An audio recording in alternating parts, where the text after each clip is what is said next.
గొప్పగా అద్భుతంగా ప్రజలందరూ మెచ్చుకునే విధంగా తెలంగాణనే కాకుండా ఆంధ్రప్రదేశ్, పక్క రాష్ట్రాల మహారాష్ట్ర కానీ, కర్ణాటక కానీ, ఒరిస్సా కానీ, ఛత్తీస్గఢ్ కానీ ప్రతి ఒక్కళ్ళు తెలంగాణ ఈ 30 రోజుల పరిపాలన గురించి చెప్పుకుంటున్న ఈ తరుణంలో నిన్న మాజీ మంత్రి హరీష్ రావు గారు టీఆర్ఎస్ నాయకులు నిన్న మాట్లాడుతూ ఏదేదో మాటలు ఎంత భయంకరంగా అంటే ఒక మనిషి అసూయ పీక్స్కి వెళ్ళిపోతే ఎట్లుంటుంది, ఒక కుళ్ళుబోత్తనం ఎట్లుంటుంది, ఒక తట్టుకోలేనితనం ఎట్లుంటుంది అంటే ఆయన ప్రెస్ మీట్ ఒకరోజు హరీష్ రావు గారు పెడతారు, ఒకరోజు కేటీ రామారావు గారు పెడతారు, ఇంకో రోజు గ్యాప్ ఇచ్చి కవిత గారు పెడతారు. వీళ్ళు ముగ్గురే ప్రెస్ మీట్లు కూడా పెట్టేది.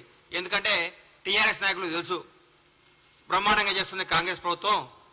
గౌరవనీయులు మన ముఖ్యమంత్రి, యువకులు, ఫైర్ బ్రాండ్ శ్రీ రేవంత్ రెడ్డి గారి నేతృత్వంలో కాంగ్రెస్ పార్టీ, కాంగ్రెస్ మంత్రులందరూ అద్భుతంగా ప్రగతి పదం వైపు దూసుకుపోతూ తెలంగాణ రాష్ట్రాన్ని పేరుని, ఖ్యాతిని, వాణిని భారతదేశం మొత్తం వినిపించే విధంగా చేస్తున్నందుకు ఈ రోజు భారతదేశం కూడా మన తెలంగాణ రాష్ట్రం గురించి చెప్పుకుంటాను. ఈ తరుణంలో నేను హరీష్ రావు గారు అంటారు 100 రోజుల తర్వాత ఇలా పప్పులు ఉడకమన్నాడు. నేను చెప్తున్నా హరీష్ రావు గారు 100 రోజుల తర్వాత కాంగ్రెస్ ప్రభుత్వం బిర్యానీ ఉడుకుతుంది, చికెన్ ఉడుకుతుంది, గుడ్లు ఉడుకుతాయి, అన్నీ ఉడుకుతాయి. మీది ఏం ఉడకదు, మీ నీళ్లు కూడా ఉడకవు, మీ నీళ్లు కూడా కాగవు. ఎందుకు సార్ 100 రోజుల తర్వాత మమ్మల్ని ఏం చేస్తారు సార్ మీరు? ప్రగతి భవన్ని ప్రజాభవన్ చేసినందుకా? మీ ప్రగతి భవన్లో ఉన్న 100 గడీలు 5-6 పెద్ద పెద్ద బిల్డింగ్లు విడగొట్టి అందరికి అందుబాటులో తీసుకొచ్చినందుకా? ఒక దళిత ఉప ముఖ్యమంత్రిని తీసుకొచ్చి అందులో పెట్టినందుకా? ఎందుకు సార్ మీరు చేసేది?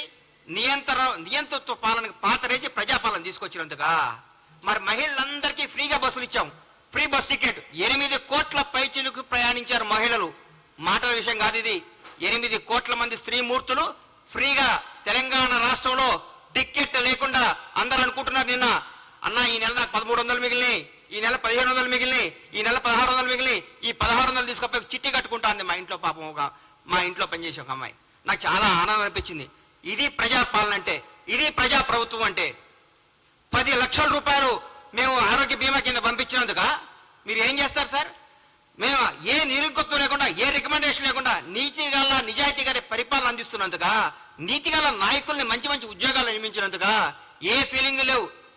సమాజం ప్రతి ఒక్క కమ్యూనిటీని తీసుకొని నీతివంతమైన అధికారులంతా నియమించి ముందుకు తీసుకుపోతున్నారు ముఖ్యమంత్రి గారికి రేవంత్ రెడ్డి గారు.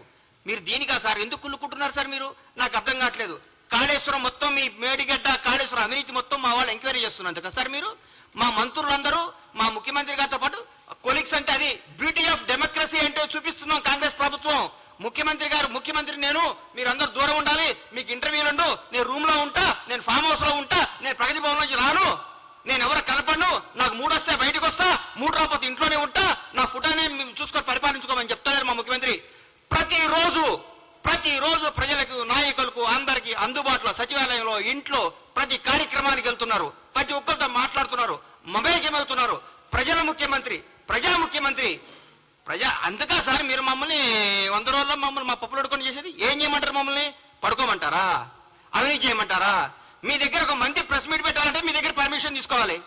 మీ దగ్గర ఒక ఎమ్మెల్యే మాట్లాడాలంటే మీతో నోటు పెట్టాలి ముందు. మీకు సార్ అవి ఇట్లా నోటు చేస్తున్నా, దయచేసి పర్మిషన్ పెట్టొచ్చు అని మీరు, మీ సారో ఎవరో చెప్తే అప్పుడు ఒప్పుకోవాలి. మీరు అది పెట్టలేదు. ఈ గత 10 ఏళ్లలో మీరు ఎంతమంది మంత్రులు ప్రెస్ మీట్ పెట్టారు?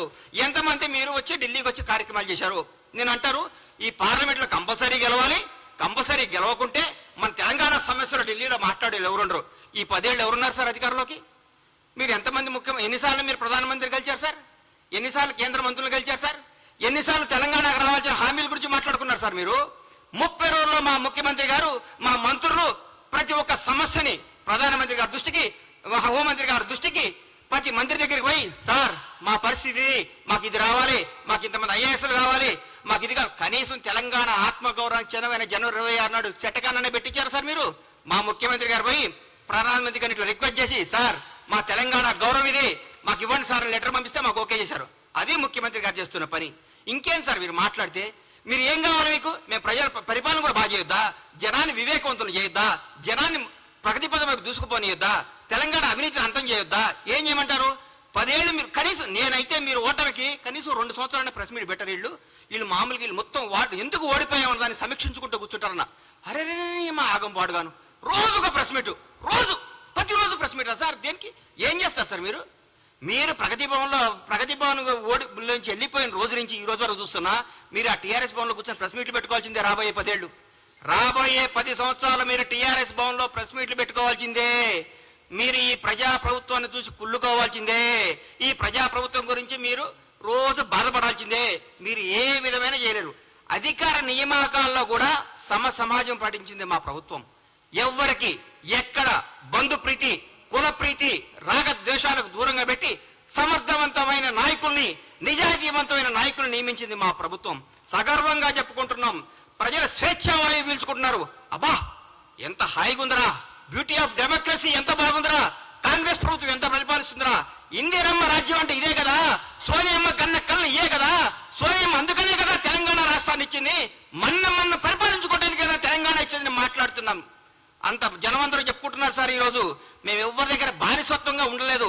మీ దగ్గర ఏ బానిస బతుకురు కదా సార్. 10 సంవత్సరాలు తెలంగాణ ప్రజలందరూ బానిస బతుకుని తెంచుకొని వచ్చారు. హరీష్ అన్న మీరు 10 సంవత్సరాల పాటు మంత్రిగా చేశారు. దయచేసి ఆత్మసాక్షిగా గుండె మీద చేసుకొని చెప్పండి. మీరు నిజం చెప్పండి. ప్రభుత్వం రేవంత్ రెడ్డి గారు అద్భుతంగా చేస్తున్నారా చేయట్లేదా, పరిపాలన బాగుందా లేదా, మీరు మనస్సాక్షి మీరు క్వశ్చన్ చేసుకొని మీరు మాట్లాడండి. ప్రతిరోజు ఏదో విమర్శించాలి. ఎందుకు ఇస్తారు సార్ మీకు ఎంపీ సీట్లు? ఒక్క సీటు కూడా టీఆర్ఎస్ బీఆర్ఎస్ గెలవదు. ఈసారి నేను చెప్తున్నా రాసుకోండి. ఒక్క సీటు కూడా గెలవదు. రండి, మీ ఓడిపోయిన మంత్రులు అందరూ వచ్చి, మీరందరూ వచ్చి, మీకు దమ్ము ఉంటే అందరూ వచ్చి ఒక్కొక్క పార్లమెంట్ లో పోటీ చేయండి. అందరూ రండి, ఎంతమంది గెలుస్తారు చూద్దాం. ఒక్కడు ప్రజలు కోరుకుంటున్నారు కాంగ్రెస్ ప్రభుత్వాన్ని. ఈ రోజు ఢిల్లీలో ప్రతిపక్షంలో ఉన్నాం, రేపు అధికార పక్షంలోకి రాబోతున్నాం. ఢిల్లీలో కూడా మేము ఏం చేస్తారు సార్? మీరు టీఆర్ఎస్ ఎంపీలు గెలిచి ఏం చేస్తారు సార్? అక్కడ ఏం చేస్తారు సార్? ఈ 10 ఏళ్ళు ఎందుకు పోలేదు సార్? ఈ 10 ఏళ్ళు హైదరాబాద్ ఢిల్లీ ఫ్లైట్లు అంతేనియా? ఈ 10 సంవత్సరాలు హైదరాబాద్ ఢిల్లీకి ఫ్లైట్లు లేవా? ట్రాన్స్పోర్ట్ అయినా ఆగిపోయిందా? ఈ 30 రోజుల నుంచి ట్రాన్స్పోర్ట్ వచ్చిందా? మీ ముఖ్యమంత్రి గారు ఎన్నిసార్లు కలిచారు సార్?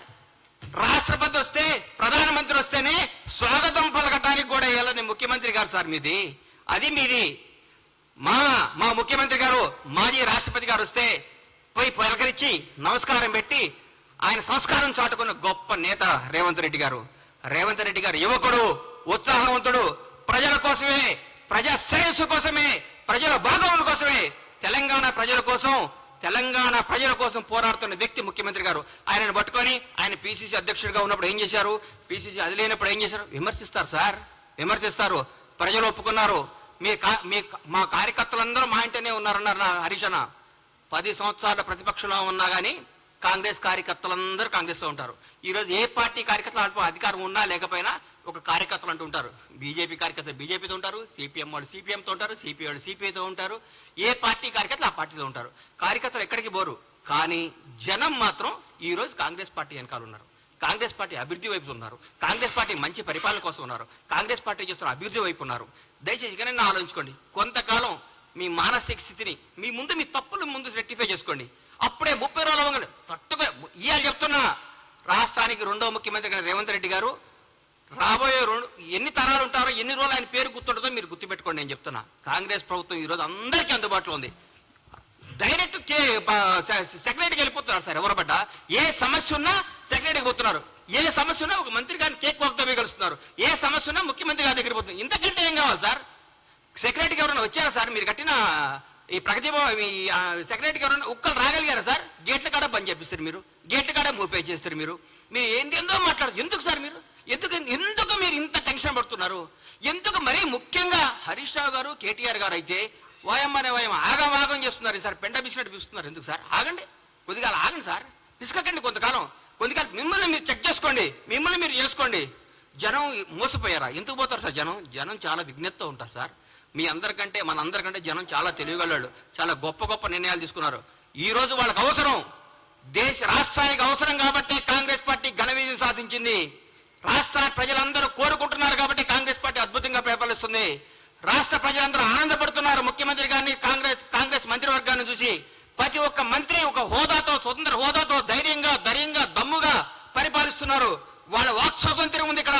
ప్రతి ఎమ్మెల్యేకి వాక్ స్వాతంత్రం ఉంది ఇక్కడ.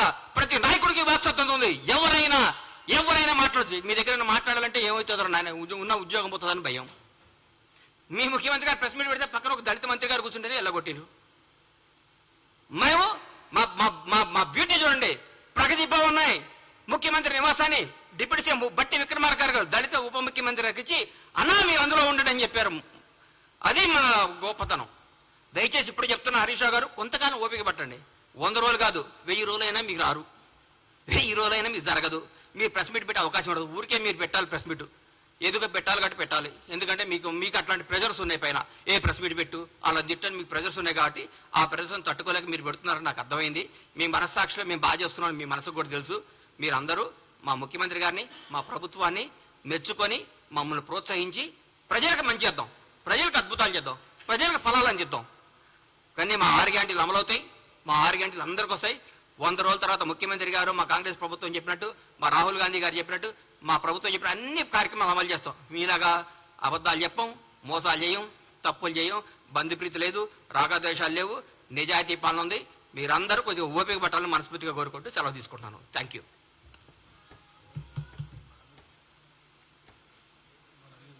అన్న ఏమైనా అడిగేది ఉంటే చెప్పండి అన్న, చెప్తా. థ్యాంక్ యూ అన్న, నమస్తే.